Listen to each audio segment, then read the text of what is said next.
We are back on Taking Care of Business on Koerner Radio News Talk 1180. Our guest in studio, a local legend. Good morning. Not to be called Thomas, Rockwell from Trouts. Rockwell, welcome to Taking Care of Business. Great to be here in the great streets of Bakersfield. How are you today?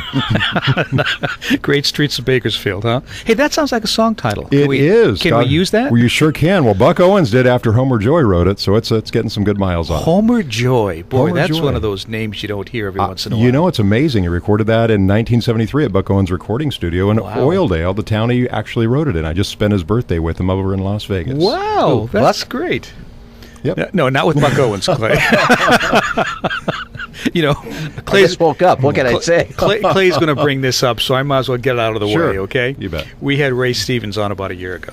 Great show. Outstanding. And coming into the break, I go, and our guest by phone, Ray Charles. He was in the same place Buck is in. Yeah. Wow. Hopefully they're both in the same place. Yeah. So you were going to ask Rockwell about Trouts? How long he's... Well, yeah, I was curious as to how long you have actually owned Trouts. Trouts is a corporation, so you don't actually own corporations, but I've been involved and had it for about 12 years now. So it's an institution that actually started in 1931, and same location since 45, and in 82 years we've only been closed 4 days. How about that? I think we set the world record. I haven't had a bank open 7 days in a row. Well, who closed you? Was it the city police or the sheriff's department? I don't know. Once we caught your mom table dancing, everything Oh, I like that.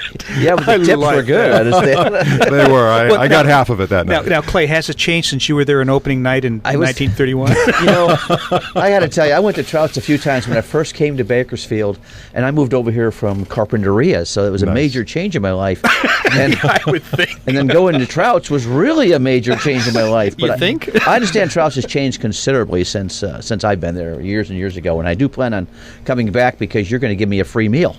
You bet. You bet. We've got chocolate-covered Spam sandwiches this afternoon. Oh, okay. When I was in the Marines, I ended up so many times having Spam, but that's another story. Oh, my Lord. So tell us about Trouts again. 1931. 1931. In fact, one of the two first original owners, you had Ralph Trout that founded it in 31 up in Posey Creek. And then his nephew, which is Ralph Wilson Trout Call. He's still alive. He lives up on Panorama. He's 95 years old and one of the most famous builders in the history of Kern County. So people know him as Wilson Call. And he at least from his uncle back in the 30s, Ralph Trout borrowed the $1,500 to buy the first Trouts, which was actually something called Red's Place up in Posey Creek, up on the Shell Oil Company property. Wow. So quite a history out there. And again, being 82 years old, only closed 4 days ever. Well, it's great that you bought it, but why did you buy it? It wasn't quite like this. It was sold by Mr. Vern Hoover and Gene Knapp back in '92 to Bob King at Kern Co. Services, and he had a selection of clubs here in town.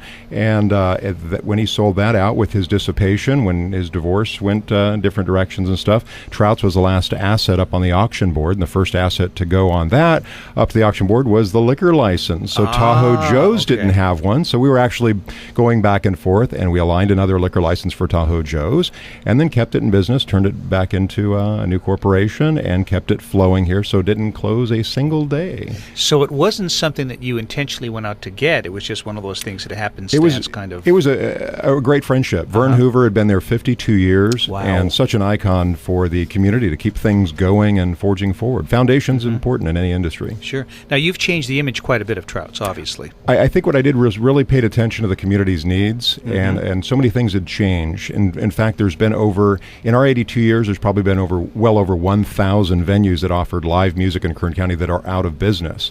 So as I am the center point of the dartboard to blame for things not being perfect, we are the last one that is held in there. In fact, I think we're the last venue that's over 16 years old that offers live music, and we're 82 in Kern County. Wow. Now, you used to be pretty much a country music venue. Is that still the case at Trouts? We love country. Count on country 7 days a week, but also count on the other avenues and genres of Kern County. I think the Bakersfield sound has its great niche, and we really embrace and tribute that. However, there's Bakersfield sounds that are important to this region out here. And when you take a good example like Elvis Presley, was he rock and roll? Was he gospel? Was he blues? And every artist had these influences. In fact, the recording name for rock and roll recording name for Buck Owens was Corky Jones. Oh, that's right. And if you really step back in That's time and right. listen to the old music, there's such a crossover, whether it be the Beach Boys or Jolly Jody and the GoDaddies or Billy Mizer. Jimmy Phillips, a Bakersfield Sound drummer who was 14 or 15 living on 4th Street out there and was he was the first rock and roll band of Kern County. So there's such a crossover.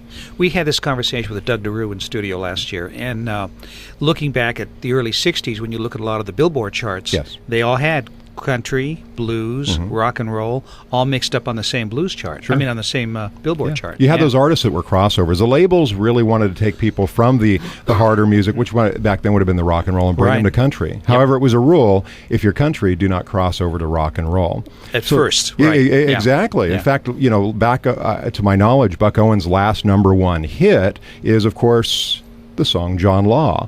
When it was released originally with Homer Joy had written the song, it hit #1 in like 300 markets. But when it hit #1 in a rock and roll market, they pulled it. My understanding was funny? Capitol pulled it, and then it was re-released and remixed, and it didn't hit anything until Homer mixed it on his laptop with today's technology in Caddo County, Oklahoma, and it hit, my understanding is, hit the world record for being #1 5, 6, or 7 times in a row, after Buck Owens had moved to the bigger honky-tonk in the sky. That's funny.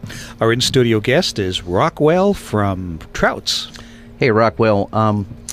This is a music community, Bakersfield, Kern County, and there's a lot of karaoke. Do you offer karaoke at Trouts? I offer 7 days a week, 365 days a year. In fact, we're probably the only club certainly in the state that's offering it that much. I think it's a very important step in the staircase of entertainment, bringing people into an environment, first of all, getting them exposed to music at different levels, and if they can find an interest to either support their relative or their friend behind a microphone, there comes that day where they get the guts, they get the courage, they get the interest to get up on stage and maybe do something, a duet, and then they get that independence. So if we can inspire people to get in and support live music, we can evolve them to get out and support the bands, be part of it, and we need people to get off their couch, stop whining about America not being perfect and blaming the government. We need them to get out there and support local industry. And I'll tell you, in a great Kern County atmosphere, we need to embrace that local treasure of live entertainment by whatever genre, whatever venue. Is there an opportunity where Clay and Marty can come out and DJ one night? I would love that. I would love that. Their audition's going to be singing karaoke and wild card karaoke. This is news to me. Well, that would be fun. I think could it'd see be DJing. fun, yeah. You and I would do well. And what about the old wet T-shirt nights? You still have those? Well, I think we're going to put you two in a closet, turn the fire sprinklers on. We'll film it and see how it does on YouTube. Not very well. We don't support that being a Christian station. No, Just was curious. I'd heard things. Oh, I see. Now I've heard them too. See, the only problem is you'd have to be awake past 5 o'clock at night, Clay, to be Well, able that's to tough. be a DJ. So that might kind Now, of limit your DJs. Trouts has a great history. I mean, Yes, they've been it does. around for a long time, and being in Oildale really makes them unique. But I don't know if you heard about this restaurant in Cincinnati called Bakersfield. I've heard of that. I've logged on and seen the pictures of it. Really? See, something I know that Marty didn't even know. That's unusual. It's He a great needs to read the tribute. paper. Yeah, it's other areas. Other areas are embracing something iconic. When I look at the pictures, I don't see anything that has to do with Bakersfield.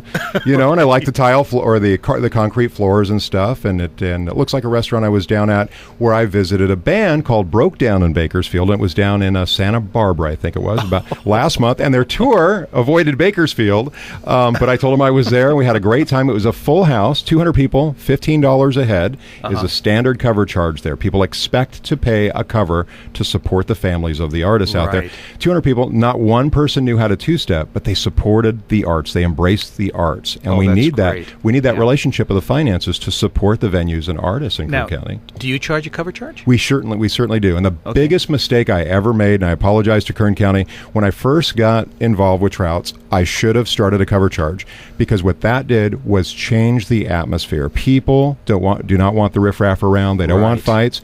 And people, $5 after 8 o'clock means if you don't have the $5, come on in before 8 o'clock. You're going to have a great night of entertainment, Sure. and you're going to have an atmosphere you don't have to watch your back. And that's pretty similar to what Crystal Palace does. They have a same I'm pretty sure that there's a cover charge. And really, they're an amazing group of professionals over there. So they really know what they're doing, and it really does help provide a better managed atmosphere out there. Now, we do miss the $2,000 extra a night that the riffraff spent, but I like sleeping at night. Yes, makes it easier. Actually, it makes your insurance a lot easier too.